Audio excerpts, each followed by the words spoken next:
2023, kelas 6 akan merubah yang selama ini peraturan uang kelas 6 akan dirubah menjadi kesepakatan kelas 6. Nah, pada hari ini kita akan membuat kesepakatan kelas 6 menjadi keyakinan kelas 6. Paham ya? Ya. Mana keyakinan-keyakinan itu nanti yang akan dilaksanakan, yang akan dikerjakan oleh kelas 6 setiap hari. Ya, keyakinan-keyakinan itu akan dilaksanakan oleh kalian setiap hari dengan kesepakatan kita bersama. Jadi tidak ada paksaan dari ibu, juga dari pihak manapun. Karena ini merupakan kesepakatan kelas yang akan dijadikan keyakinan kelas. Nah, untuk itu hari ini silakan kalian menulis kesepakatan tersebut pada lembaran yang telah diberikan oleh Bu Guru. Nanti setelah selesai ditulis, silakan kalian tulis apa yang akan disepakati oleh kalian. Nanti setelah selesai tulis, kalian boleh menempel di papan tulis yang sudah disediakan oleh Bu Guru. Yang nantinya kesepakatan yang telah kalian tulis nanti akan dijadikan satu, akan digabung. Nanti misalkan masuk pada keamanan, nanti akan dijadikan satu. Ya, yang nantinya akan diolah nantinya di sini keyakinan apa saja nantinya yang akan disepakati oleh kelas 6. Paham? Siap melaksanakan? Siap. Ya, oke, let's go. Baik ya, silakan kalian menulis kesepakatan yang kalian inginkan yang akan dilakukan oleh kalian sendiri. Ya, nanti ditempel di papan tulis. Silakan ditulis. Silakan ditulis. Nanti kita akan tempel di papan tulis kesepakatan yang kalian inginkan di sini. Silakan.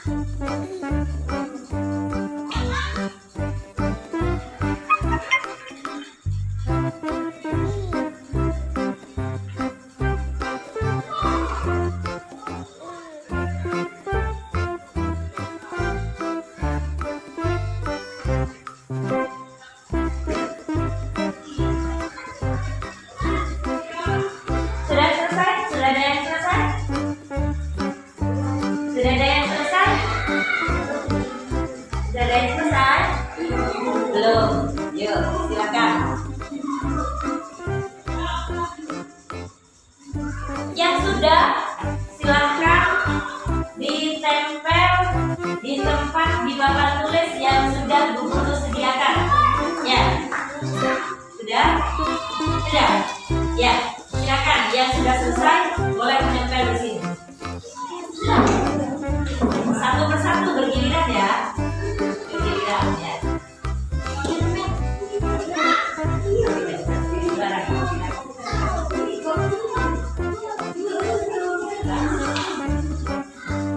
Silakan yang lain yang sudah selesai.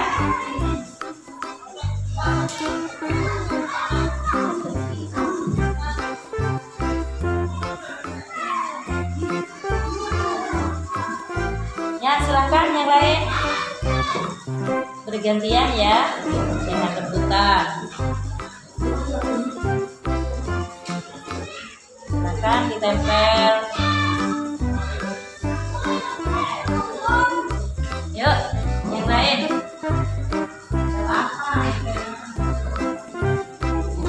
Ya, yuk. Di sini ada beberapa kesepakatan yang telah kalian tulis ya. Nanti kita rembuk. Ya, kalau memang ada kesepakatan yang sama, maka nanti satu kesepakatan itu saja yang akan ditulis.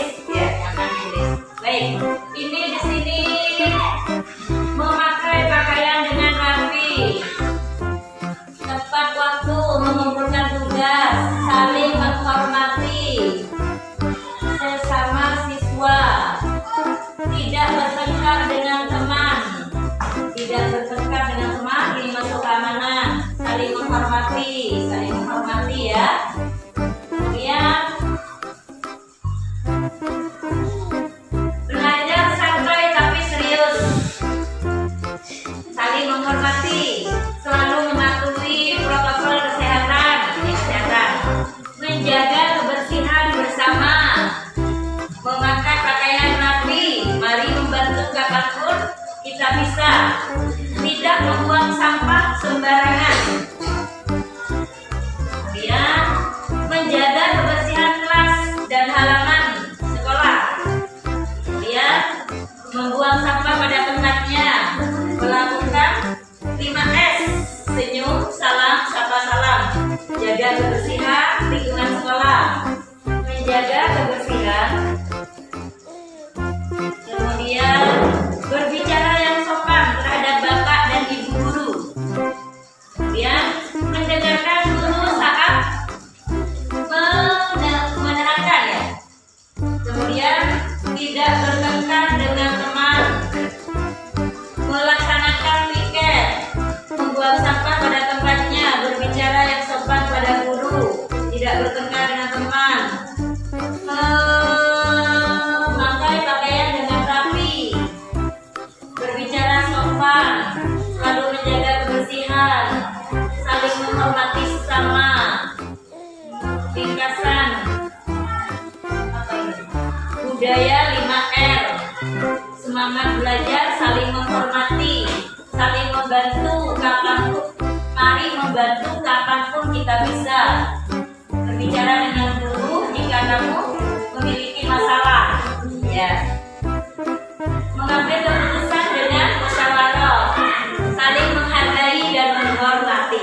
Nah, ini ya beberapa kesepakatan kalian yang akan dilaksanakan di kelas kita. Tapi ini tidak akan ditempel semua sama bu guru karena banyak yang sama. Nanti yang sama kita jadikan satu. Ada di keamanan, di kesehatan, saling menghormati. Ya, kemudian menghormati dan menghargai diri sendiri. Kemudian sopan santun dan kebersihan. Di antaranya seperti itu. Ya, nanti ini kesepakatan yang akan kalian laksanakan di kelas 6. Sudah sepakat ya?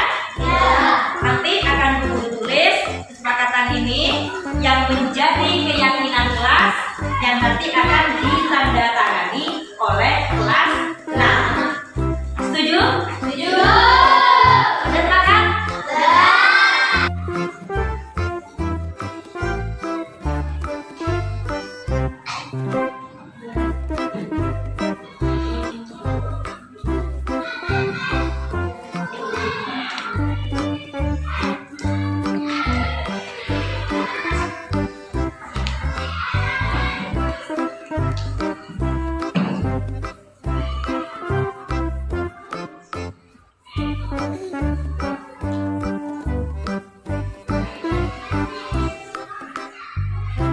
Sudah? Ya, bisa dilanjut.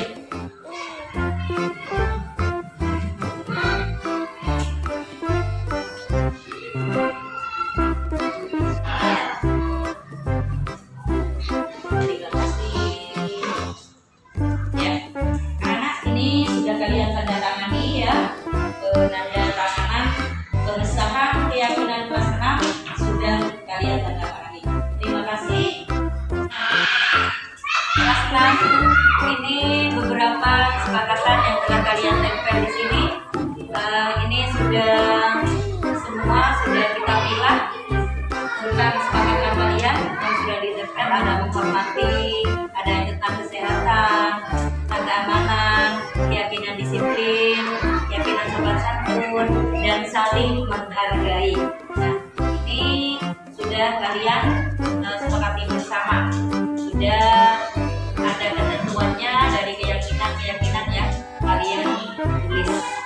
Jadi sudah seperti ini. Jadi ini nantinya akan ditandatangani oleh kalian sebagai tulisannya.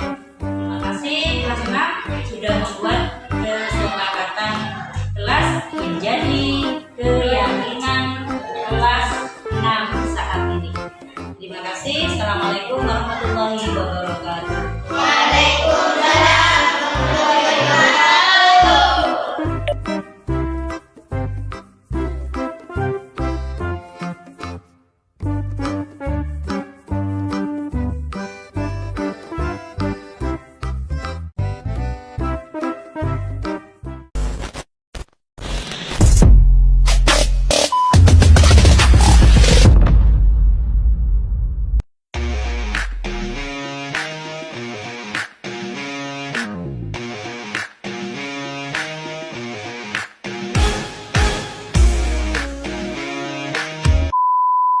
Assalamualaikum warahmatullahi wabarakatuh. Selamat pagi dan salam sejahtera. Sebelumnya, marilah kita panjatkan pujian atas limpahan rahmat, taufik, hidayah, serta limpahan kasih sayangnya kepada kita semua, sehingga kita hari ini, Senin tanggal 30 Januari 2023, dapat berkumpul dalam acara disiplinasi atau pengimbasan modul 1.4 budaya positif calon guru penggerak angkatan 07.103 Kabupaten Probolinggo BPKB Jawa Timur yang bertempat di SDN Matekan Kecamatan Besuk Kabupaten Probolinggo. Sebelum acara ini dimulai, marilah kita bersama membacakan Ummul Kitab. Berharap semoga acara ini berjalan dengan lancar. Bibarakatil Fatihah.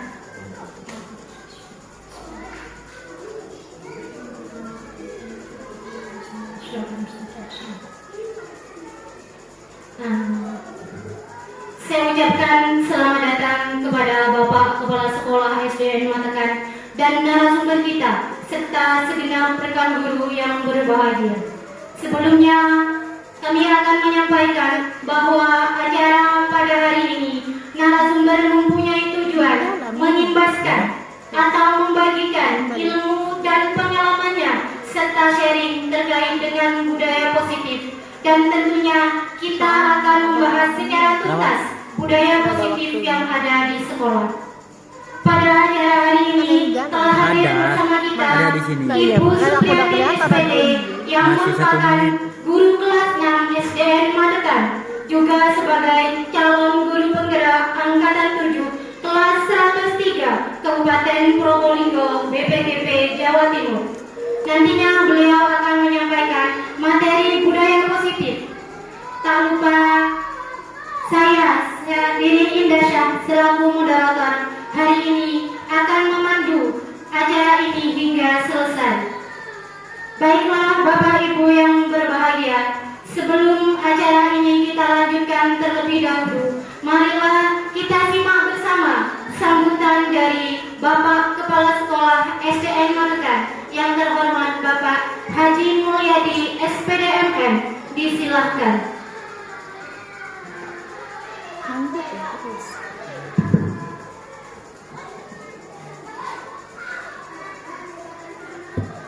Terima kasih atas waktunya yang diberikan pada saya. Assalamualaikum warahmatullahi wabarakatuh.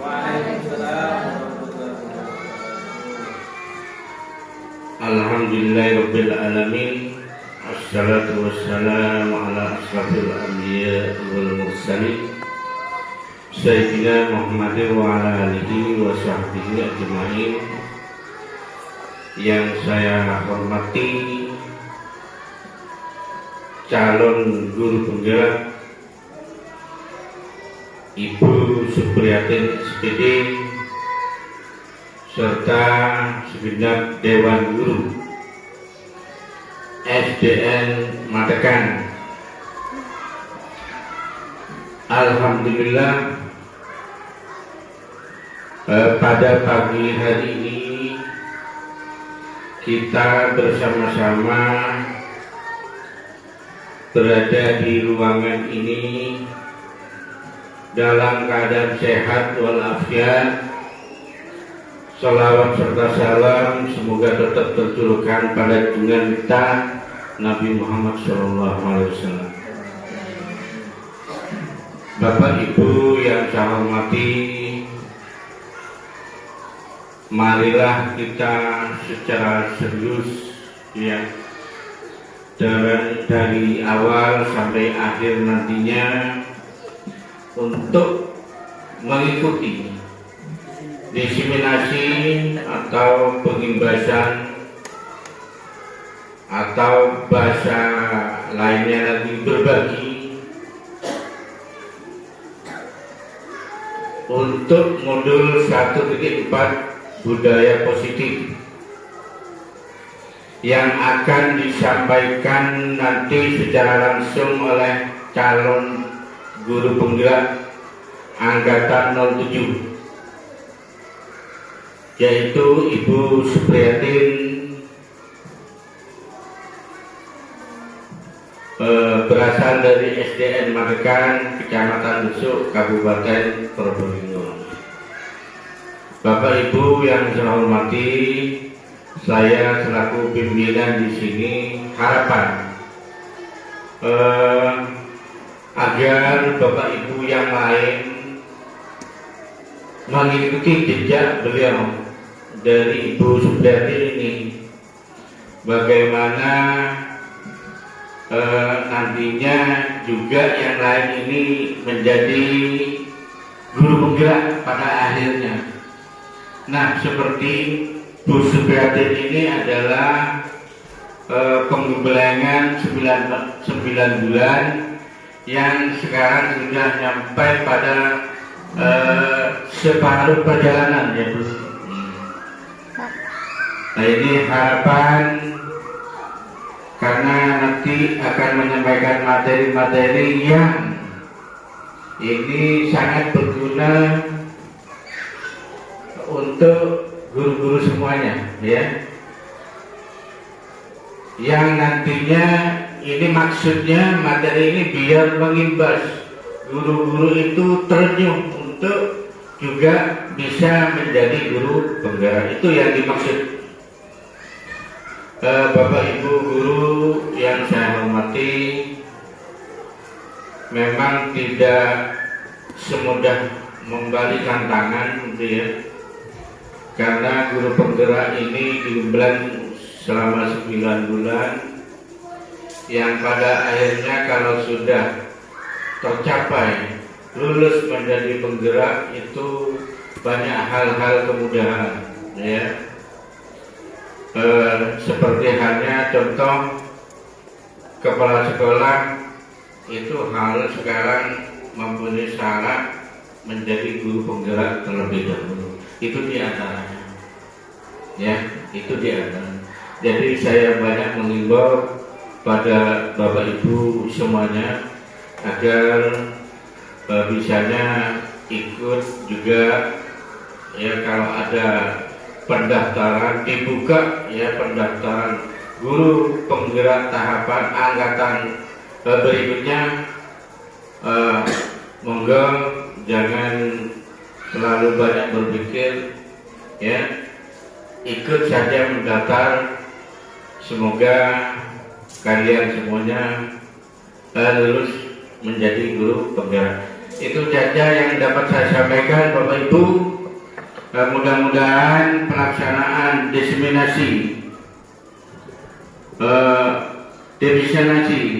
ya, pengimbasan ini berjalan lancar dan sukses. Sekali lagi Bapak Ibu mohon dukungan ya, untuk rekan-rekan guru ya, termasuk saya pribadi selaku kepala sekolah akan mendukung sampai Ibu Supriyatin ini lulus menjadi guru penggerak Tuhan. Saya itu yang dapat saya sampaikan adalah Assalamualaikum warahmatullahi wabarakatuh. Terima kasih. Kita beri tepuk tangan dulu untuk kepala sekolah kita. Beliau sangat mendukung dengan adanya kegiatan ini. Baiklah Bapak Ibu yang berbahagia, acara hari ini berjalan lancar. Untuk narasumber Ibu Supriyatin SPD, saya persilakan menyajikan materinya.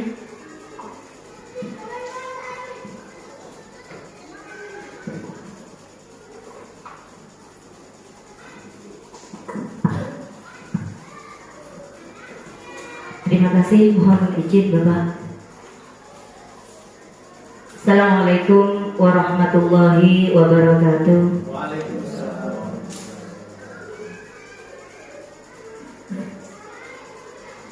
Bismillahirrahmanirrahim. Alhamdulillahirabbil alamin. Assalatu wassalamu ala asyrofil anbiya'i wal mursalin Sayyidina Muhammadin wa ala alihi wa sahbihi ajma'in. Rabbi shrah li sadri wa yassir li amri wahlul 'uqdatam min lisani yafqahu qawli, amma ba'd. Yang terhormat Bapak Kepala Sekolah SDN Matekan, yang kami hormati Bapak Ibu Guru Hebat SDN Matekan dan Ibu Guru Hebat TK PKK Matekan. Pertama, marilah kita panjatkan puji syukur kehadirat Maulana Azza wa Jalla, karena pada hari ini Senin tanggal 30 Januari 2023 kita ditakdir untuk melaksanakan aksi nyata diseminasi atau pengimbasan modul 1.4 budaya positif calon guru penggerak angkatan 07 kelas 103 Kabupaten Probolinggo BPDP Jawa Timur yang bertempat di ruangan kelas 6 SDN Matekan tercinta ini. Shalawatullah ma'asalam tetap kami aturkan kepada junjungan kita Nabi besar Muhammad Sallallahu Alaihi Wasallam, dengan harapan semoga kita semua senantiasa mendapatkan syafaatnya. Amin amin ya rabbal alamin. Bapak Ibu guru hebat yang berbahagia, kami ucapkan terima kasih kepada jenengan semua karena telah mendukung pelaksanaan pengimbasan modul 1.4 pada hari ini. Bapak Ibu hebat yang berbahagia, izinkan kami, karena kami selaku calon guru penggerak yang dalam perjalanan sudah mencapai setengah perjalanan dan ini sudah sampai kepada modul 1.4 yang mengharuskan, mewajibkan kami untuk melaksanakan aksi nyata, yaitu berupa pengimbasan modul 1.4 budaya positif di SDN Matekan. Bapak Ibu yang berbahagia, di sini nantinya kami pribadi bukan hanya ingin menyampaikan, bukan hanya ingin mengimbaskan, tetapi di sini kita akan sharing tentang adanya budaya positif, khususnya di lingkungan sekolah SDN Matekan ini. Aksi nyata ini merupakan ketiga kalinya yang telah kami laksanakan di pendidikan guru penggerak, yaitu di modul 1.2, kemudian modul 1.3, dan sekarang sudah sampai kepada aksi nyata modul 1.4 budaya positif.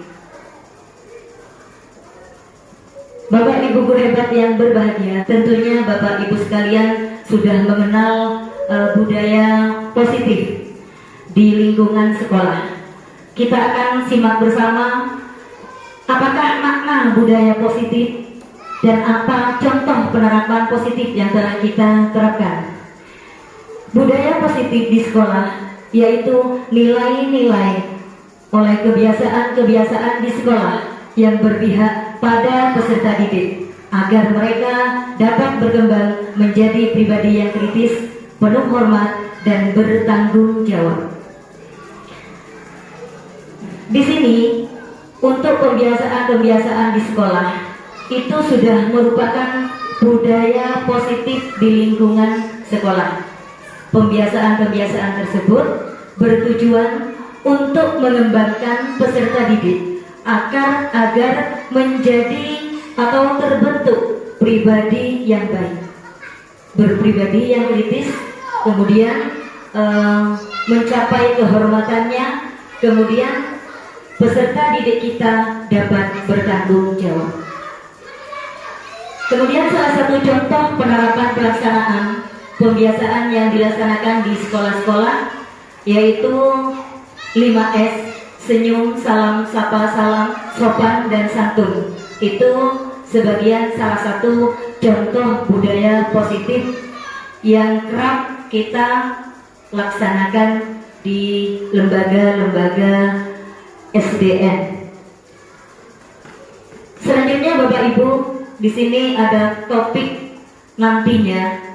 Ke belakang ada beberapa topik, ada beberapa permasalahan topik dalam eksplorasi konsep yang akan kita bahas bersama nantinya, kita bicarakan bersama, kita sharing bersama. Yang pertama yaitu tentang disiplin positif dan nilai-nilai kebajikan universal.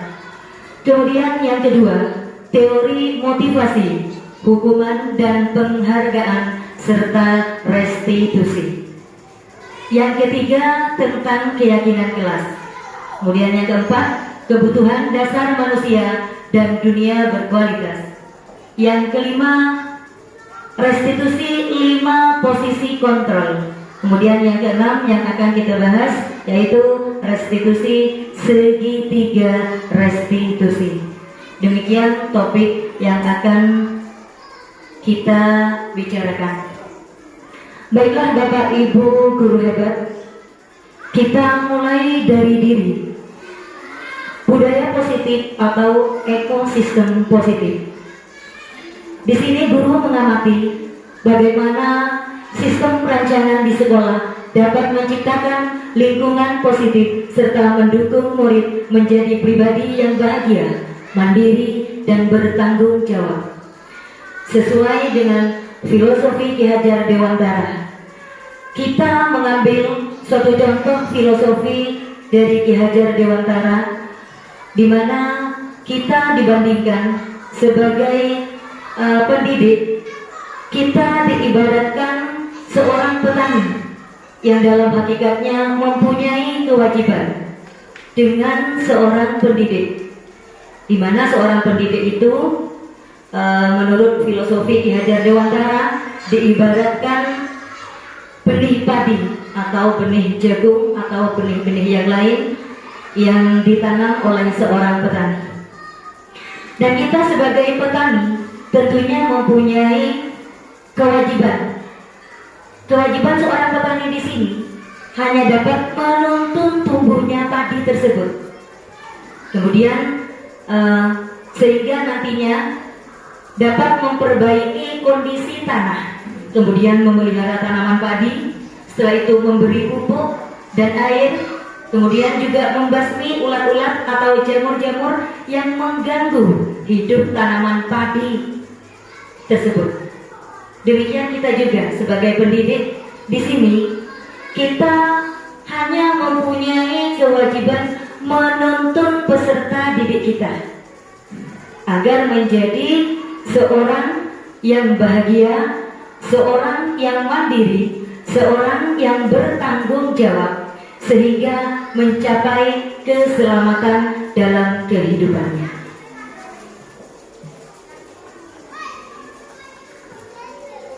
Kita lanjutkan dengan eksplorasi konsep. Di sini ada disiplin positif dan nilai-nilai kebajikan universal, yang nantinya disiplin positif dan nilai-nilai kebajikan ini nantinya yang akan menuju kepada terciptanya budaya positif di sekolah. Bapak Ibu guru hebat, di sini kita dapat mengetahui kata disiplin tentunya sudah tidak asing lagi di telinga kita sebagai pendidik di sekolah atau di lembaga. Apakah makna disiplin? Makna disiplin berasal dari kata disiplin, berasal dari bahasa Latin, disiplin, yang artinya belajar. Mohon maaf, kurang begitu fasih dalam bahasa Inggrisnya. Kemudian makna asal dari kata ini berkonotasi dengan disiplin diri dari murid-murid, kemudian Socrates dan Plato. Selanjutnya, disiplin diri membuat orang menggali potensinya menuju sebuah tujuan apa yang dia hargai. Kemudian, di sini, namun dalam budaya kita, makna kata disiplin telah berubah menjadi sesuatu yang dilakukan seseorang pada orang lain untuk mendapatkan kepatuhan. Kecenderungan umum adalah menghubungkan kata disiplin dengan ketidaknyamanan, bukan dengan apa yang kita hargai atau pencapaian suatu tujuan mulia. Itu yang disiplin selama ini yang kita terapkan pada diri kita dan pada peserta didik kita. Kata disiplin sering dikaitkan oleh kita dengan tata tertib, teratur dan kepatuhan pada peraturan. Kata disiplin juga sering dihubungkan dengan hukuman maksudnya. Padahal itu sungguh berbeda, karena belajar dengan disiplin tidak harus dengan memberi hukuman. Justru hukuman itu adalah salah satu alternatif terakhir, dan kalau memang perlu, tidak kita gunakan sama sekali. Ki Hajar Dewantara mengatakan bahwa untuk mencapai kemerdekaan dalam konteks pendidikan saat ini dan untuk menciptakan murid yang merdeka, syarat utamanya adalah harus ada disiplin yang kuat. Disiplin yang dimaksud di sini adalah disiplin diri yang memiliki motivasi internal. Jika kita tidak memiliki motivasi internal, maka kita memerlukan pihak lain untuk mempersiapkan kita. Sementara itu, beberapa makna dari kata disiplin. Bapak Ibu guru hebat yang berbahagia. Kemudian di sini setelah mengikuti pembelajaran di pendidikan guru penggerak, kami sudah memiliki atau mendapatkan ilmu yang tentunya harus diterapkan pada diri saya sendiri dan juga kepada peserta didik khususnya di SDN Matakan. Di sini setelah mendapat pendidikan, di sini sudah ada perubahan paradigma yang telah kami lakukan di sini. Mungkin dulu kami sering melaksanakan tabula rasa, tetapi setelah mendapatkan pendidikan di CGP ini, kami merubahnya, bukan lagi tabula rasa seperti itu. Ada yang paham tentang tabula rasa? Tabula rasa di sini yaitu tentang lahirnya seorang anak, ya. Menurut pemikiran kita dulu, saya pribadi itu kosong, seperti secari kertas. Itu menurut saya kalau dulu. Itu tabula rasa, pandangan seseorang. Menurut saya pandangan seseorang itu tabula rasa.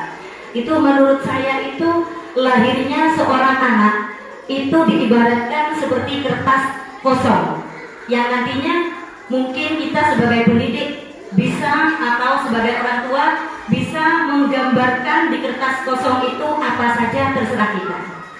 Ternyata setelah di pendidikan guru penggerak tidak seperti itu. Jadi kalau yang dulu tabula rasa, sekarang bukan lagi tabula rasa. Karena menurut Ki Hajar Dewantara, lahirnya seorang anak itu sudah ada dari kodratnya. Jadi kita sebagai pendidik tinggal memoles, kita tinggal menebalkan kreativitas anak yang sudah ada pada diri anak sejak lahir, seperti itu. Kemudian yang kedua, semua anak terlahir dengan hakikatnya masing-masing, unik. Ada yang seperti ini, ada yang seperti itu, seperti barusan yang sudah saya sampaikan. Kemudian kalau dulu mungkin kalimatnya tidak budi pekerti, ya, berakhlak saja. Namun di sini budi pekerti lebih dalam lagi pengertiannya. Kemudian selanjutnya tugas guru menuntun bakat tersebut agar anak tumbuh dengan selamat dan bahagia. Jadi bukan memerintah anak untuk mengikuti semua keinginan pendidik atau guru. Kemudian guru diibaratkan petani dan anak atau peserta didik diibaratkan biji jagung atau benih. Kemudian selanjutnya keterkaitan kodrat alam dan kodrat zaman. Selanjutnya pendidikan kita harus selalu berpihak kepada siswa.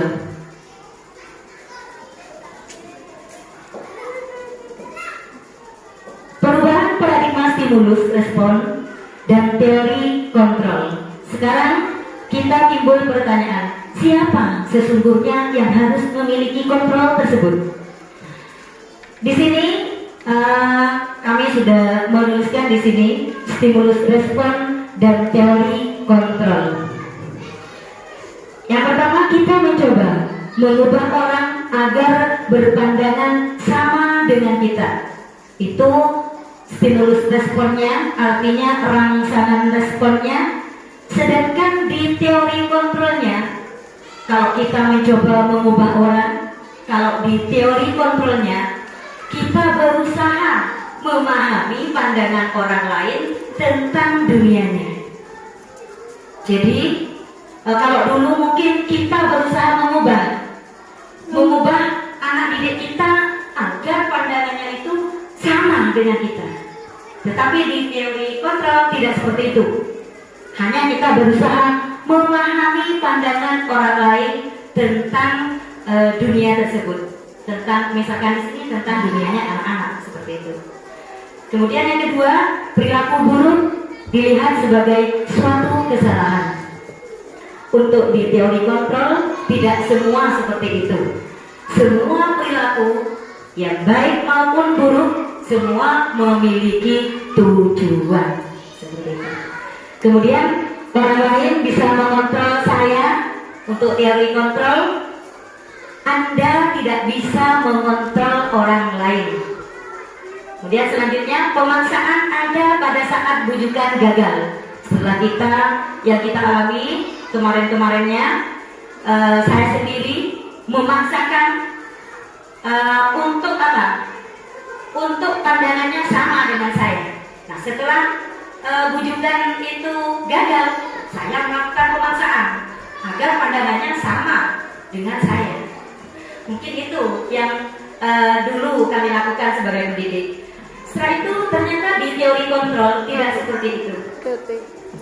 Adanya kolaborasi dan konsensus menciptakan pilihan-pilihan baru. Nah, peserta didik bisa memilih, ya, dan kita tidak boleh memaksakan. Kemudian di dalam stimulus respon, model berpikirnya itu selalu menang atau kalah. Nah, di sini kalau di teori kontrolnya, model berpikirnya itu pasti akan selalu menang dan menang. Seperti itu.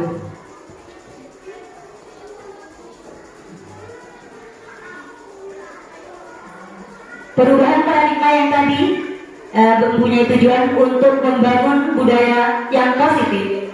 Sekolah perlu menyediakan lingkungan yang positif, aman, dan nyaman agar murid mampu berpikir, bertindak, dan mencipta dengan merdeka, mandiri, dan bertanggung jawab. Jadi lazimnya disiplin di sini dikaitkan dengan kontrol. Dalam hal ini kontrol guru dalam menghadapi murid. Nah, di sini kita bisa memahami bahwa yang mempunyai kontrol untuk menciptakan budaya positif adalah kami seorang pendidik.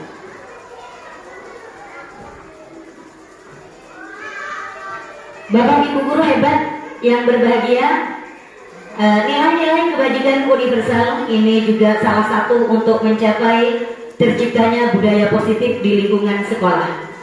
Nilai-nilai kebajikan adalah sifat-sifat positif manusia yang merupakan tujuan mulia yang ingin dicapai setiap individu. Nilai-nilai tersebut bersifat universal dan lintas bahasa, dari lintas suku bahasa, suku bangsa, agama maupun latar belakang. Setiap perilaku perbuatan memiliki satu tujuan. Ini menurut Dr. William Glasser pada buku Teori Kontrol 1984. Kemudian dengan menaikkan nilai-nilai kebajikan yang diyakini seseorang, maka motivasi intrinsiknya akan terbangun, sehingga menggerakkan motivasi dari dalam untuk dapat mencapai tujuan mulia. Itu menurut Dean Gassen 1998. Nah, nilai-nilai kebajikan yang ingin dicapai oleh setiap anak Indonesia yang sekarang kita kenal dengan profil pelajar Pancasila. Di sini ada beriman, bertakwa kepada Tuhan Yang Maha Esa, dan berakhlak mulia, kemudian mandiri, bernalar kritis, berkebinekaan global, bergotong royong, dan kreatif.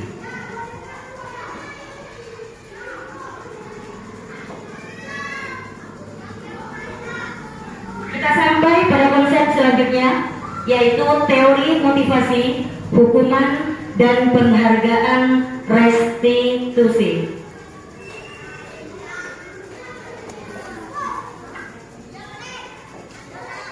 Baik, di sini akan dimulai dengan keyakinan kelas, hukuman, dan penghargaan. Mengapa tidak peraturan saja? Mengapa harus keyakinan kelas? Sedangkan yang dulu terkenal dengan peraturan kelas. Nah, di sini kita diibaratkan mengapa kita memiliki peraturan harus menggunakan helm kalau mengendarai kendaraan roda 2. Mengapa?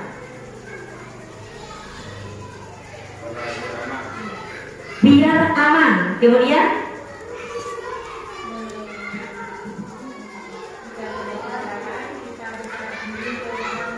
jika terjadi kecelakaan kita bisa menyelamatkan kepala dengan helm, dengan memakai helm. Nah, kemudian di situ peraturannya harus memakai helm, seperti itu kan?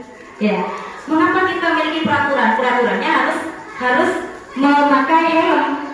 Nah, keyakinan kita tadi jawabannya agar kita selamat.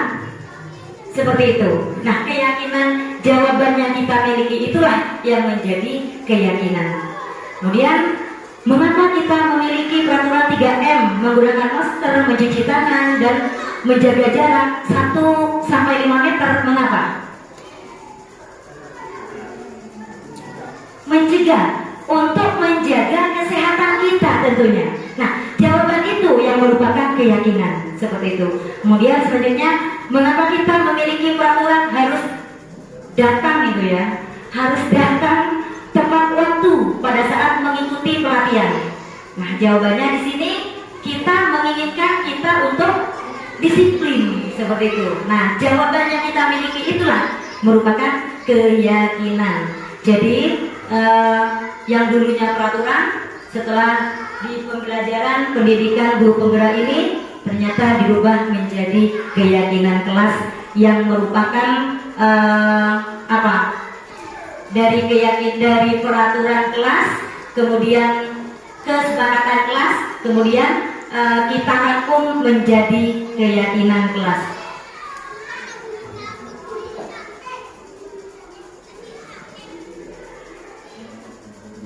Ibu guru hebat yang berbahagia, untuk selanjutnya yaitu eksplorasi konsep tentang keyakinan kelas, di mana barusan sudah kami paparkan tentang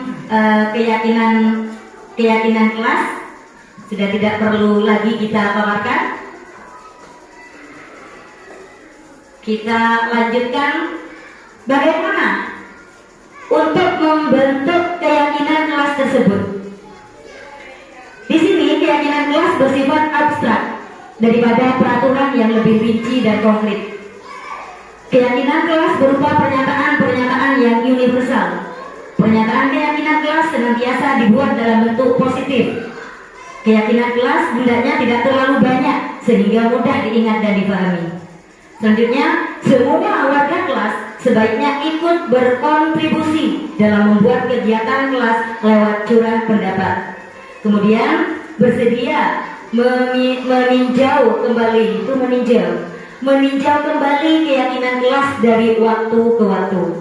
Alhamdulillah ini sudah kami terapkan di kelas 6. Kemarin kami sudah membuat keyakinan kelas di sini bersama siswa-siswa kelas 6 dengan membuat kesepakatan terlebih dahulu, kesepakatan yang akan nantinya dijadikan keyakinan kelas. Di belakang sana Bapak sudah ada keyakinan kelas 6 yang nantinya masih akan disimpulkan kembali, karena itu banyak yang sama nanti di kalimat-kalimat keyakinan kelasnya. Ini salah satu contoh. Nah, dari kesepakatan kelas menjadi keyakinan kelas, kalimatnya lebih konkret. Kesepakatan kelas di sini contohnya, kami guru dan murid yang saling menyayangi. Kemudian yang B, kami murid yang semangat belajar. Yang C, kami murid yang peduli dengan teman-teman. Itu merupakan kesepakatan kelas. Tetapi untuk kali ini dialihkan kepada keyakinan kelas. Di sini contoh kalimatnya yang pertama, datang ke sekolah tepat waktu. Itu kalimatnya. Jadi tidak monoton seperti kalimat peraturan. Intinya seperti itu saja.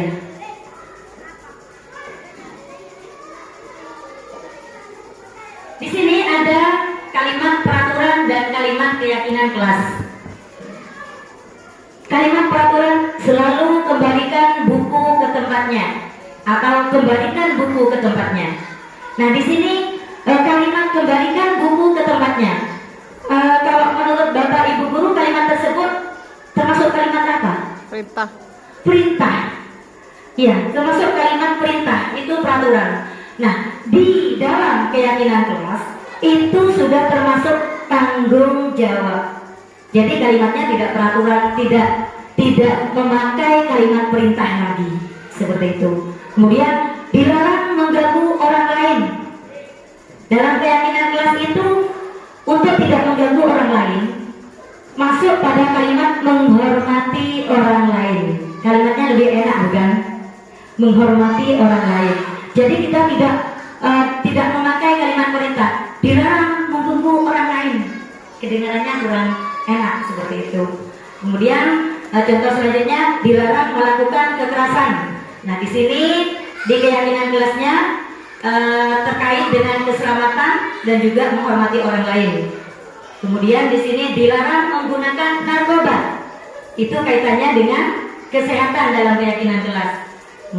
Kemudian bergantian atau menunggu giliran, di situ menghormati orang lain untuk keyakinan kelasnya dan melatih kesabaran, yaitu bersabar. Gunakan masker sama tadi untuk kesehatan dan keselamatan.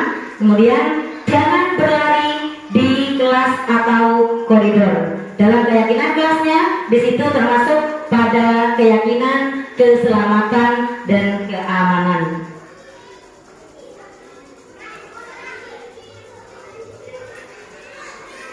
Bapak Ibu guru hebat yang berbahagia, kita telah sampai pada teori motivasi perilaku manusia, di mana motivasi perilaku manusia ini juga nantinya yang akan membawa kita terhadap budaya positif. Yang pertama, untuk menghindari ketidaknyamanan atau hukuman. Ini dalam teori motivasi masuk di motivasi eksternal. Apa yang akan terjadi apabila saya tidak melakukannya? Dalam pikiran kita untuk menghindari ketidaknyamanan atau hukuman, timbul pemikiran apa yang akan terjadi apabila saya tidak melakukannya. Itu adalah motivasi eksternal. Kemudian yang kedua, untuk mendapatkan imbalan dari orang lain atau institusi. Apa yang akan saya dapatkan apabila saya melakukannya? Itu termasuk di motivasi eksternal. Kemudian yang ketiga, untuk menghargai diri sendiri. Saya akan menjadi orang yang seperti apa bila saya melakukannya. Nah, di sini sudah termasuk motivasi internal dan juga pada tujuan disiplin yang positif. Dengan kita melakukan teori perilaku manusia, jadi kita mempunyai dua motivasi tersebut, insya Allah nanti kita akan sampai kepada budaya positif. Itu diantaranya motivasi eksternal dan motivasi internal. Bapak Ibu guru hebat, di situ ada pahlawan kita, pahlawan pendidikan Ki Hajar Dewantara. Menurut beliau, merdeka itu artinya tidak hanya terlepas dari perintah, tidak hanya terlepas dari perintah, tetapi juga cakap membuat, memerintahkan diri kita sendiri. Itu menurut Ki Hajar Dewantara. Jadi merdeka itu bukan kita terlepas dari suatu perintah, tetapi kita harus bisa memerintah diri kita sendiri. Di sini ada beberapa tahapan untuk mencapai budaya positif. Yang pertama, tentunya ini kaitannya dengan budaya positif yang ada di sekolah. Kita awali dengan peraturan kelas, mungkin dulu merupakan peraturan kelas atau kesepakatan kelas. Kemudian kita jadikan dengan peraturan tersebut, kita jadikan keyakinan kelas. Setelah kita melaksanakan keyakinan kelas, anak-anak atau peserta didik kita melaksanakan keyakinan kelas, nantinya akan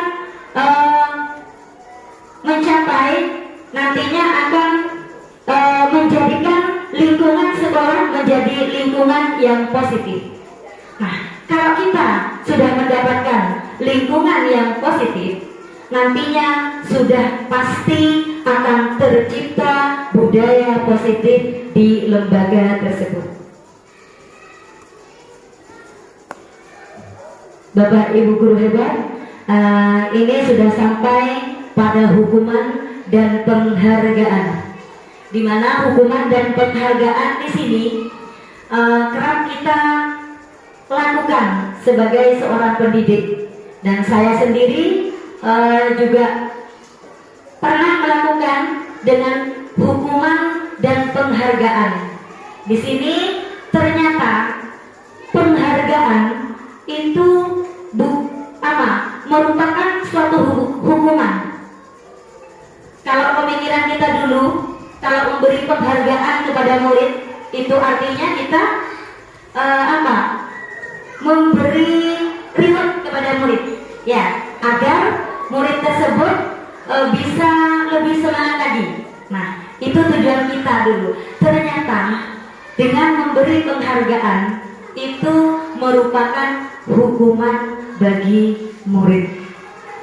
Nah, di sini ada dihukum oleh penghargaan. Kenapa dikatakan merupakan suatu hukuman kalau diberi penghargaan? Ini ada beberapa pengaruh jangka pendek dan jangka panjang. Kemudian penghargaan menghukum, kemudian penghargaan mengurangi ketepatan, kemudian juga penghargaan tidak efektif, kemudian penghargaan juga merusak hubungan. Seperti itu. Memang penghargaan tidak efektif, nanti akan terjadi kecemburuan sosial, hanya beda dinilai 2 saja, beda nilai koma saja sudah ranking pertama. Seperti itu. Ini yang dimaksud dari dihukum dengan penghargaan.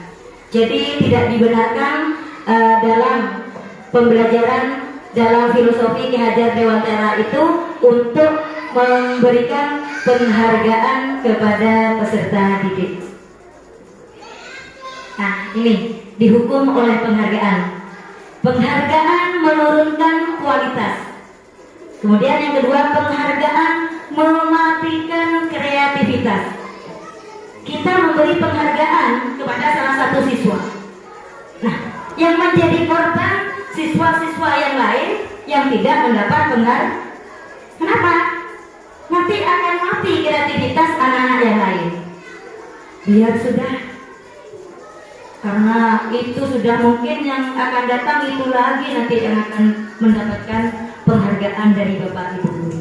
Seperti itu pemikirannya. Jadi penghargaan bisa mematikan kreativitas peserta didik.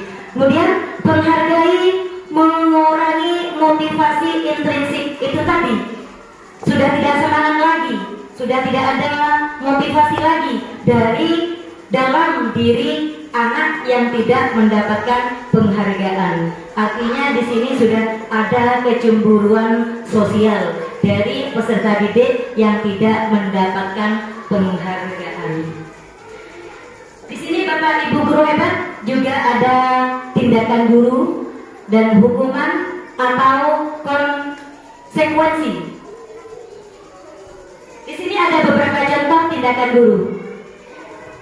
Mencatat 100 kali di dalam buku kalimat seperti ini. Saya tidak akan terlambat lagi. Disuruh mencatat 100 kali oleh Bapak Ibu gurunya karena terlambat sekolah. Ini merupakan hukuman yang tidak diperkenankan lagi kepada siswa-siswa kita.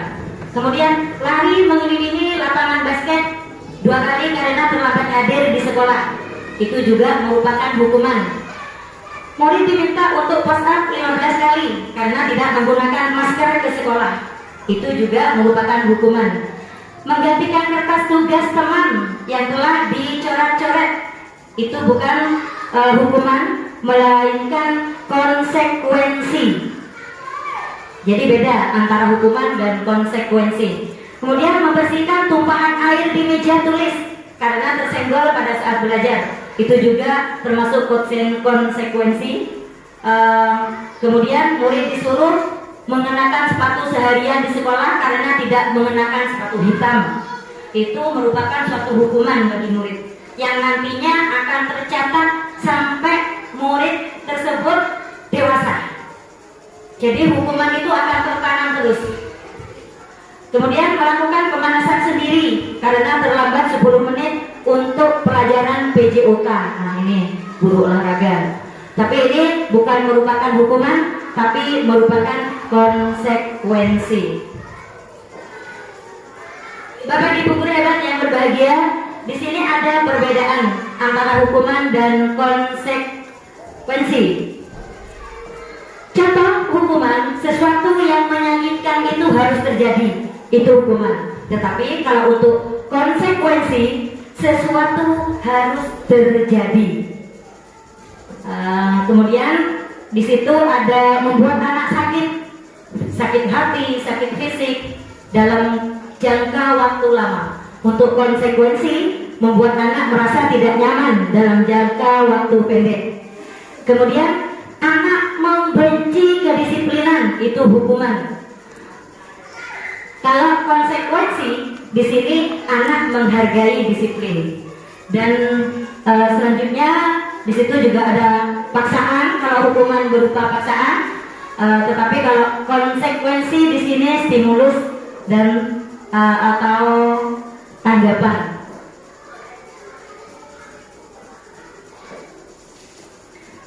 Bapak Ibu guru hebat yang berbahagia, di situ juga ada identitas kegagalan dalam tindakan hukuman. Nah, identitas yang sukses di sini dalam mendidik peserta didik, di sini disiplinnya memakai konsekuensi dan restitusi. Seperti apa nanti restitusi akan kami jelaskan untuk selanjutnya, di mana hukuman dan konsekuensi telah kita bahas barusan. Nanti selanjutnya kami akan membicarakan tentang restitusi terakhir. Nah, sekarang kita sampai pada konsep eksplorasi konsep kebutuhan dasar manusia dan dunia berkualitas, di mana kebutuhan dasar manusia ini juga yang akan menghantarkan kita kepada budaya positif. Di sini kebutuhan dasar manusia yang pertama itu bertahan hidup, kemudian butuh kasih sayang dan rasa diterima, kemudian juga ada penguasaan, ada kebutuhan kebebasan, ada kebutuhan kesenangan. Itulah kebutuhan dasar manusia yang memang sangat kita butuhkan dalam kehidupan sehari-hari. Contoh kebutuhan dasar manusia. Di sini kami tulis satu contoh. Ibu Ani, guru kelas 4 SDN Pelita, menghadapi ulah salah satu murid di kelasnya. Beberapa anak telah datang dan mengeluhkan Agus yang seringkali meminta bekal makan siang mereka dengan paksa. Jika Bapak Ibu guru menghadapi situasi seperti Ibu Ani, apa yang akan Bapak Ibu guru lakukan? Menurut Bapak Ibu guru, kira-kira apa alasan Agus melakukan tindakan seperti itu? Dalam penerapan disiplin positif Ibu Ani, sebaiknya mencari tahu alasan Agus mengapa melakukan tindakan tersebut, agar kita sebagai pendidik mengetahui kebutuhan apa yang sedang berusaha dipenuhi oleh Agus. Jadi seperti itu. Jadi kita sebagai pendidik tidak langsung menyalahkan Agus dalam tindakannya tersebut, walaupun tindakan Agus itu di mata kita sudah salah seperti itu. Dalam penerapannya nantinya, apabila jawaban Agus karena lapar dan orang tuanya tidak membekali bekal makan siang, maka kebutuhan yang akan dipenuhi oleh Agus, yang harus dipenuhi oleh Agus adalah kebutuhan untuk bertahan hidup. Kemudian apabila jawabannya itu Agus senang ketika temannya itu diambil nasinya, jadi si Agus merasa temannya memperhatikan. Alasannya seperti itu. Berarti kebutuhan si Agus itu merupakan kebutuhan cinta dan kasih sayang. Jadi kebutuhan untuk diterima di kelompoknya, seperti itu. Kemudian apabila jawaban Agus itu biar temannya takut dan menuruti semua keinginan Agus, maka kebutuhan Agus berarti kebutuhan penguasaan. Artinya di sini si Agus membutuhkan pengakuan terhadap kemampuan Agus menjadi seorang pemimpin di situ. Kemudian apabila jawaban Agus karena merasa bosan dengan bekal yang dibawakan oleh ibunya, maka kebutuhan Agus di sini adalah kebebasan. Kebutuhan kebebasan. Di sini kebutuhan akan pilihan yang akan dipenuhi oleh Agus. Kemudian apabila jawabannya itu si Agus menikmati ekspresi wajah temannya yang kesal karena diambil makanannya, maka kebutuhan yang akan dipenuhi oleh Agus itu adalah kebutuhan kesenangan. Itu beberapa contoh kebutuhan dasar manusia. Nah, kita sudah sampai kepada 5 posisi kontrol tadi yang akan juga kita melakukan posisi kontrol untuk menciptakan budaya positif tersebut. Contoh di sini pernyataan-pernyataan. Saya kecewa sekali dengan kamu. Ini seorang pendidik. Kemudian siapa yang mengatakan? Yang mengatakan siapa? Di sini ada beberapa 5 kontrol. Di sini ada pembuat orang merasa bersalah, kemudian penghukum, kemudian teman, kemudian pemantau, kemudian manajer. Jadi ada 5 posisi kontrol yang harus yang memang dimiliki oleh seorang pendidik. Yang selama ini mungkin Bapak dan Ibu sekalian sering melakukan beberapa 5 posisi kontrol tersebut. Kalau saya sering melakukan di posisi kontrol teman dan di posisi kontrol pemantau. Mungkin Bapak Ibu sekalian pernah ada yang juga membuat orang merasa bersalah.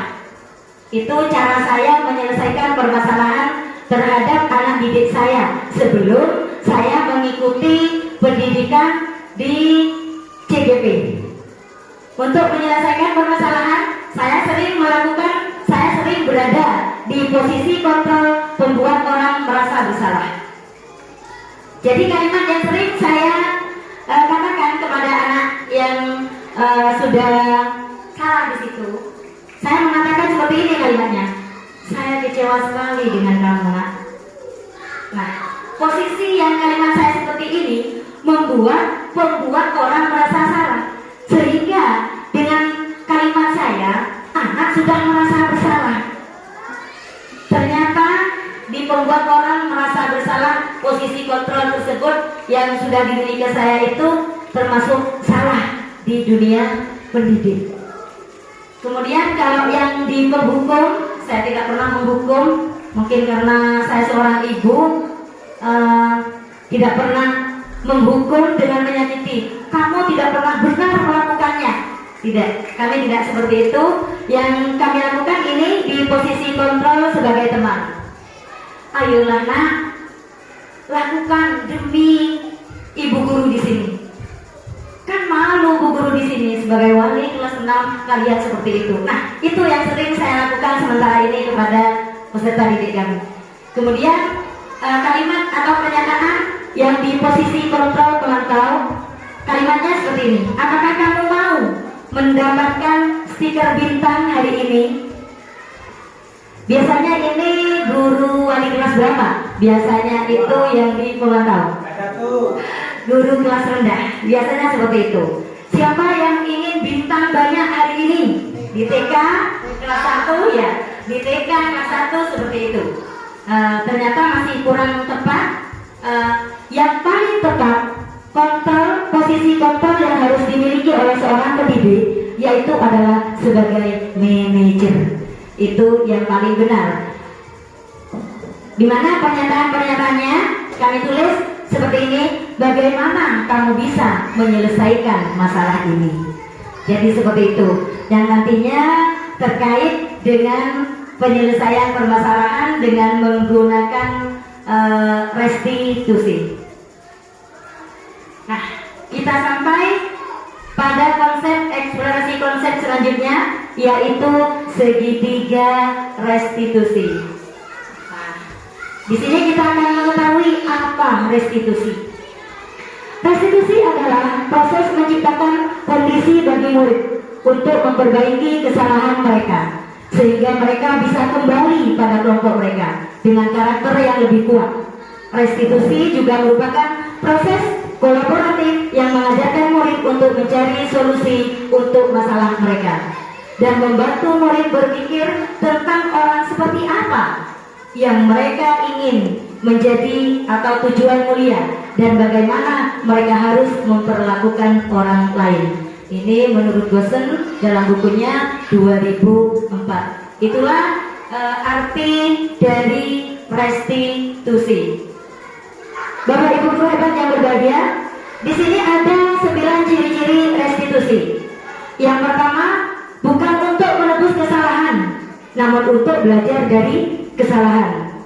Kemudian memperbaiki hubungan antara murid dengan siswa, siswa dengan siswa.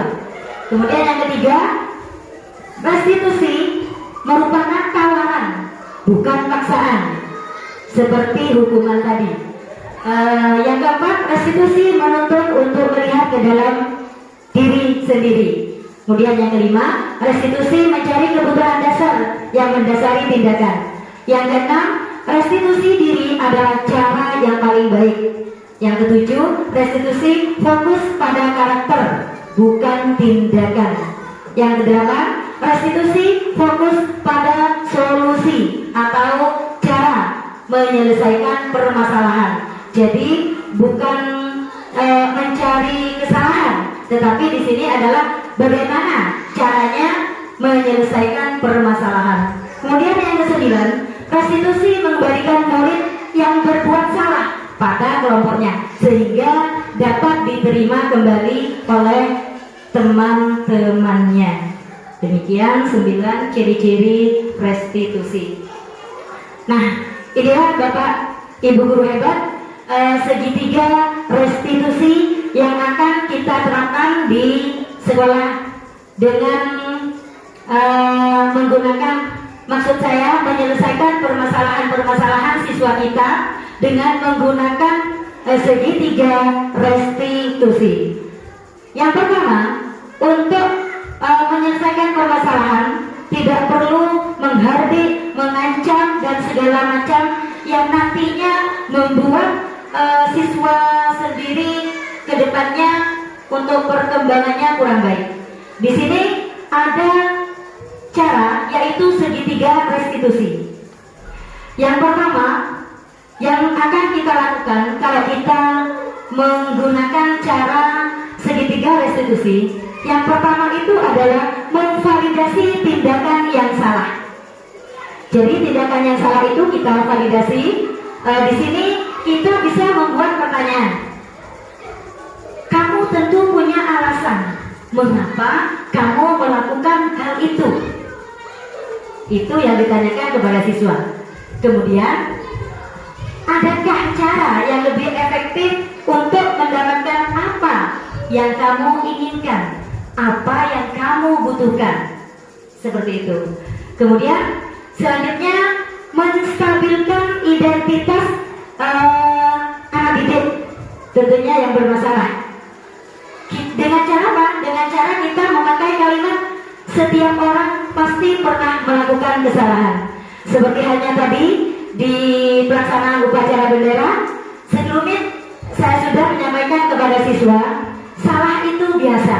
Bapak Ibu guru juga pernah melakukan hal yang sama, yaitu melakukan kesalahan. Nah, seperti itu. Kemudian kalimat selanjutnya, kamu bukan satu-satunya yang pernah melakukan kesalahan. Seperti itu. Tadi sudah sempat saya sentil di pelaksanaan upacara. Nah, kemudian langkah yang ketiga, kita akan menanyakan kepada anak-anak, karena kita tadi sudah membuat keyakinan kelas. Nantinya dalam menyelesaikan suatu permasalahan, kita akan menanyakan nilai-nilai apa atau keyakinan-keyakinan apa yang telah kita sepakati. Nantinya anak-anak itu akan menjawab kedisiplinan, saling hormat menghormati, kesehatan, bersabar, dan lain sebagainya terkait dengan keyakinan yang telah disepakati di kelas tersebut. Kemudian kita lanjutkan dengan pertanyaan, kamu ingin menjadi orang yang seperti apa? Nah, dari beberapa kalimat tersebut itu merupakan tindakan atau sesuatu yang kita lakukan untuk menyelesaikan permasalahan kepada peserta didik kita, yaitu dengan melakukan segitiga restitusi. Demikian Bapak Ibu guru hebat. Terima kasih. Salam guru hebat. Tergerak, bergerak, dan menggerakkan. Nah, itulah Bapak Ibu guru beberapa nantinya mungkin video restitusi yang telah kami lakukan pada siswa kelas 6 bisa nanti akan di-share di grup untuk videonya tentang cara kami yang sudah melakukan menyelesaikan permasalahan di kelas 6 dengan menggunakan segitiga restitusi. Dan alhamdulillah anak-anak sangat senang karena ini bukan merupakan hukuman, bukan mencari kesalahan, bukan mencari permasalahan baru, melainkan solusi menyelesaikan permasalahan sendiri. Jadi siswanya yang menyelesaikan permasalahan sendiri dibantu oleh pendidik, dibantu oleh wali kelas, sehingga anak-anak merasa bangga karena sudah bisa menyelesaikan permasalahan sendiri. Jadi seperti itu Bapak Ibu guru hebat, dan terima kasih. Mungkin hanya itu yang dapat kami sampaikan. Selanjutnya kami persilakan kembali untuk pemandu acara. Ini kami persilakan peserta yang hadir hari ini untuk bertanya. Kami buka satu sesi pertanyaan untuk 3 penanya. Silakan penanya bisa menyebutkan namanya dan menyampaikan pertanyaannya secara jelas dan singkat. Silakan yang mau bertanya bisa angkat tangan. Silakan.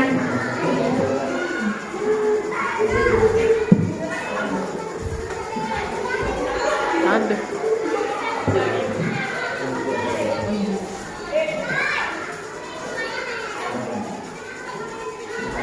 Assalamualaikum warahmatullahi wabarakatuh. Waalaikumsalam warahmatullahi wabarakatuh.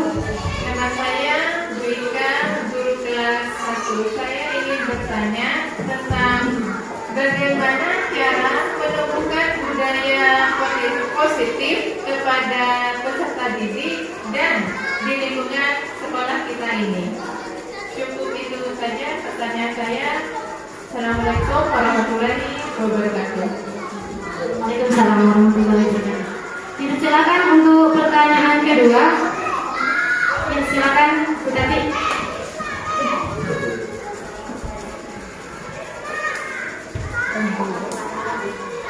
Assalamualaikum warahmatullahi wabarakatuh. Terima kasih atas waktunya sudah menyempatkan saya untuk bertanya. Saya Ibu Hartati dari guru kelas 2. Pertanyaan saya kelas 3.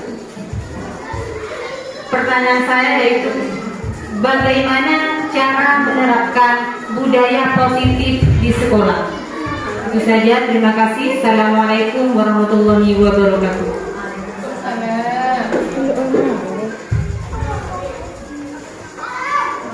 Pertanyaan yang terakhir, silakan. Saya ingin dari bapak-bapak karena 2 orang tadi sudah dari ibu guru. Terima kasih atas waktunya. Nama saya Ali Wafa, wali kelas dari kelas 5. Yang perlu saya tanyakan Bu, bagaimana cara menyelesaikan permasalahan peserta didik dengan menggunakan restitusi. Terima kasih. Itu saja. Assalamualaikum warahmatullahi wabarakatuh. 3 pertanyaan sudah kami rampung. Pertanyaan yang pertama yaitu dari Bu Ika, wali kelas 1. Bagaimana sebutkan contoh ya Bu Ika, contoh budaya positif yang ada di sekolah. Kemudian pertanyaan yang kedua dari Bu Tati, wali kelas 3. Bagaimana cara menerapkan budaya positif pada siswa di sekolah. Pertanyaan yang ketiga yaitu dari Bapak Wali Wafa, wali kelas 5. Beliau menanyakan bagaimana cara menyelesaikan masalah dengan cara restitusi. Kepada Bapak Dedi, kami persilakan.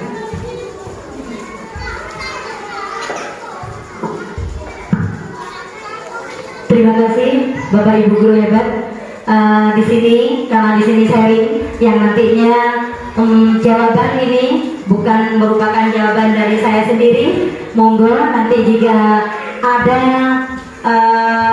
salah satu dari Bapak Ibu guru hebat yang bisa menjawab dan akan menjawab beberapa pertanyaan yang telah disampaikan oleh Bapak Ibu Guru hebat.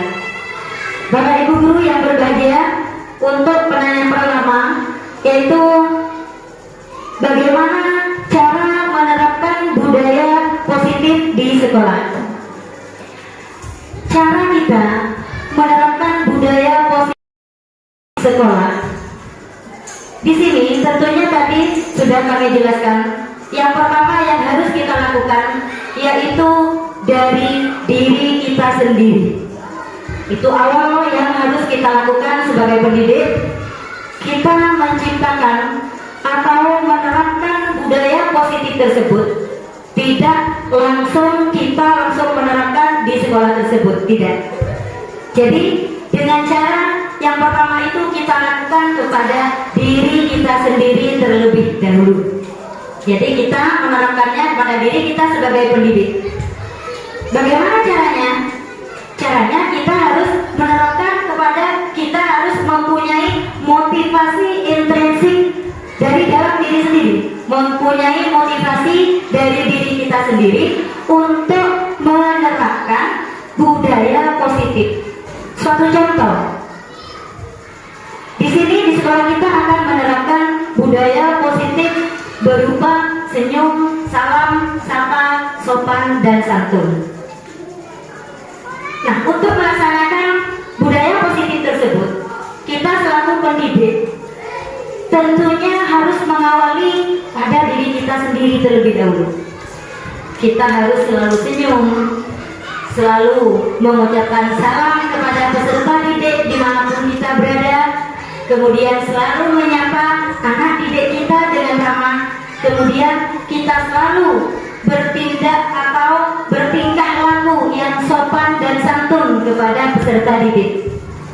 Tidak dibenarkan kita menuntut peserta didik kita untuk bersopan santun, untuk berbudaya positif, untuk berakhlak mulia, sementara kita selaku pendidik tidak pernah melaksanakan sopan dan santun. Seperti itu. Jadi cara untuk menerapkan budaya positif di sekolah, yang pertama yang harus kita lakukan itu yaitu menerapkan kepada diri kita sendiri sebagai pendidik. Kenapa kita harus menerapkan pada diri kita sendiri terlebih dahulu sebagai pendidik? Karena di sini seorang pendidik jika sudah berbudaya positif yang baik, nantinya peserta didik sendiri dengan tanpa disuruh, tanpa dikomando, peserta didik kita akan berlaku atau akan melaksanakan budaya positif tersebut tanpa kita perintah. Karena peserta didik akan selalu dan selalu meniru apa yang dilakukan oleh pendidik.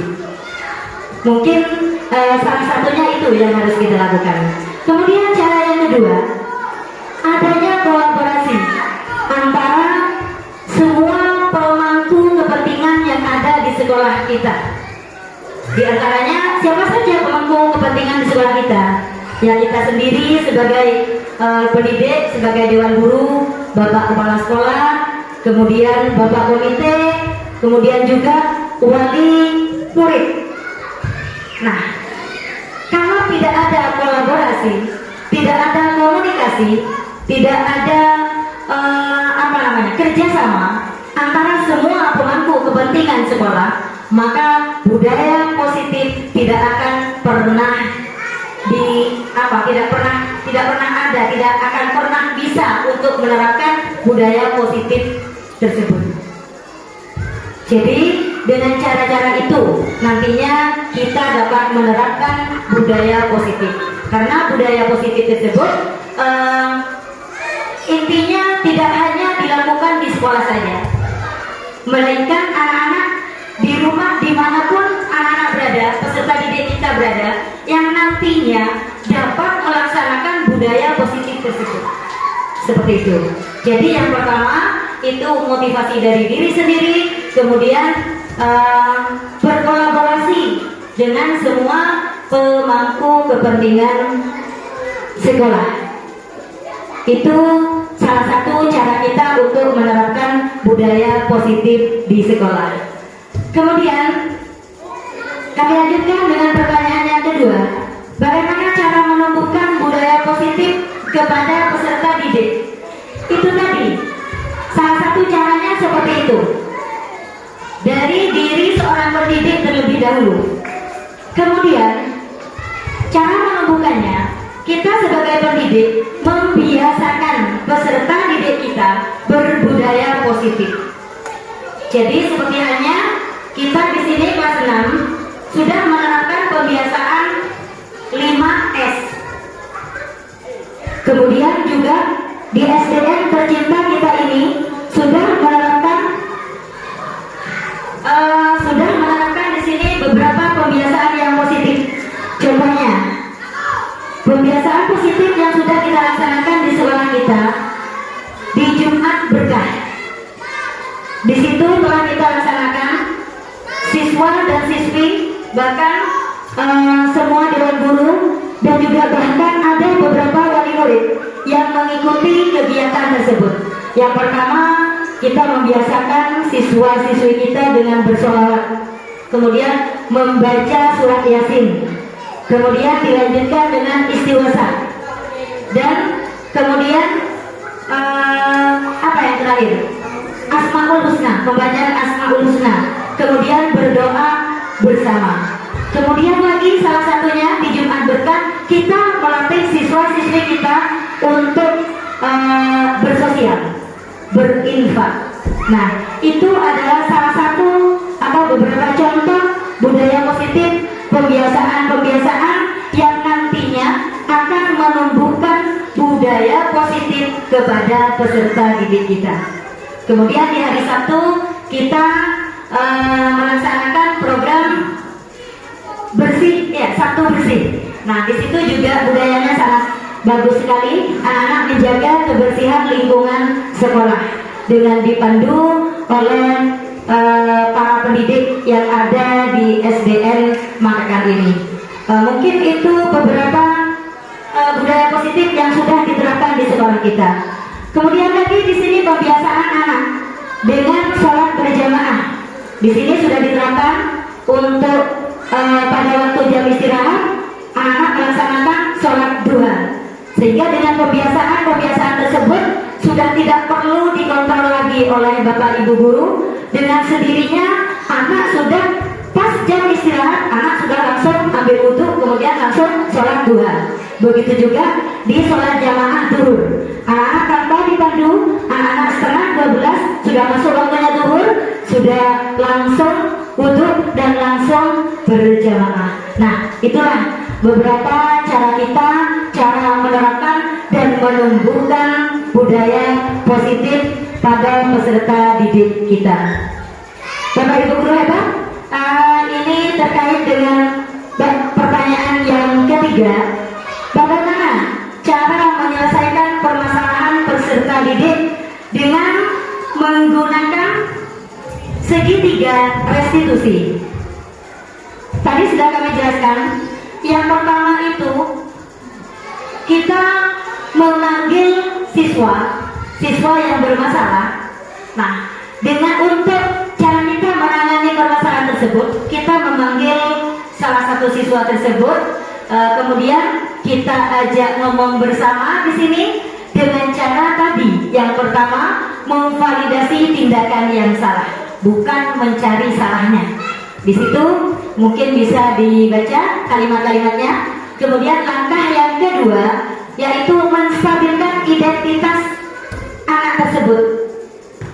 Kemudian langkah yang ketiga, menanyakan keyakinan-keyakinan yang telah kita sepakati bersama di kelas tersebut. Nantinya dengan tahapan-tahapan ketiga tersebut, nantinya anak akan merasa puas, anak akan merasa dirinya dihargai, meskipun anak itu secara kasarnya sudah salah, tetapi anak nantinya dengan pelaksanaan segitiga restitusi, anak tersebut tidak akan merasa bersalah, bahkan dia akan merasa bangga, merasa dihargai karena dia dapat menyelesaikan permasalahan sendiri. Mengapa?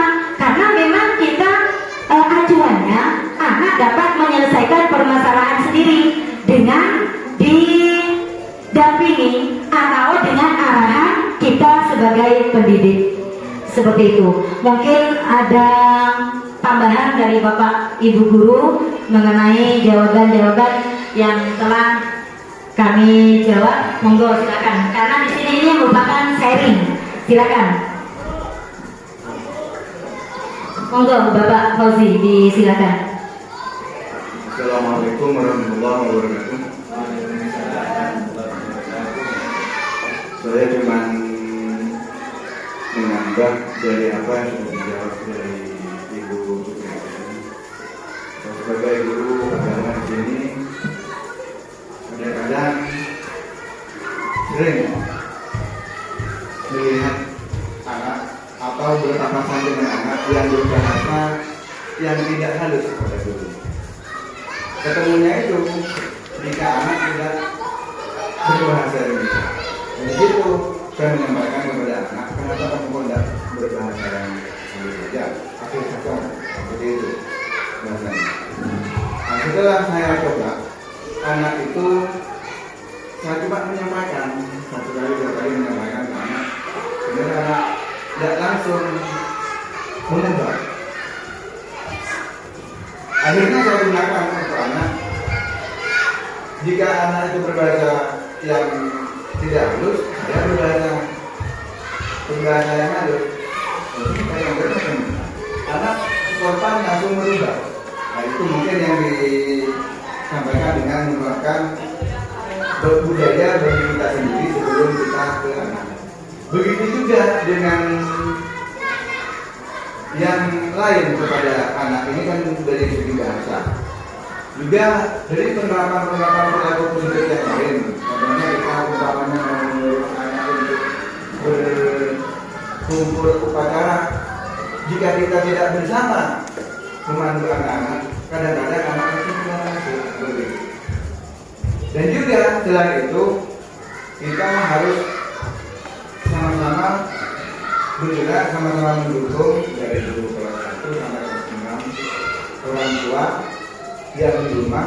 Juga jika kita untuk membuat perilaku positif kepada anak, ketimpangan salah satu saja, contohnya bagi umpama di rumah orang tua yang tidak mendukung, ada yang tidak berasa halus kepada anak tua, itu yang agak lambat bagi anak. Tapi kalau sama-sama mendukung, insya Allah bisa cepat berubah kepada anak. Mungkin ini yang bisa saya sampaikan. Assalamualaikum warahmatullahi wabarakatuh. Waalaikumsalam warahmatullahi wabarakatuh. Benar sekali apa yang disampaikan oleh Bapak Fauzi selaku guru agama di sini. Jadi keterkaitannya penerapan budaya positif itu dengan diri kita sendiri terlebih dahulu sebagai pendidik yang nantinya akan ditiru oleh peserta didik kita.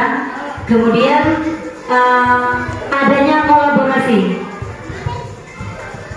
kolaborasi sehingga nantinya akan menciptakan budaya positif. Tanpa adanya kerjasama, tanpa adanya komunikasi, koordinasi, semua tidak akan terlaksana dengan baik. Mungkin ini yang dimaksud dari budaya positif di sekolah yang penerapannya sangat baik sekali nantinya. Bapak Ibu yang berbahagia, mungkin hanya ini yang dapat kami sampaikan. Selebihnya kami kembalikan kepada pemandu acara.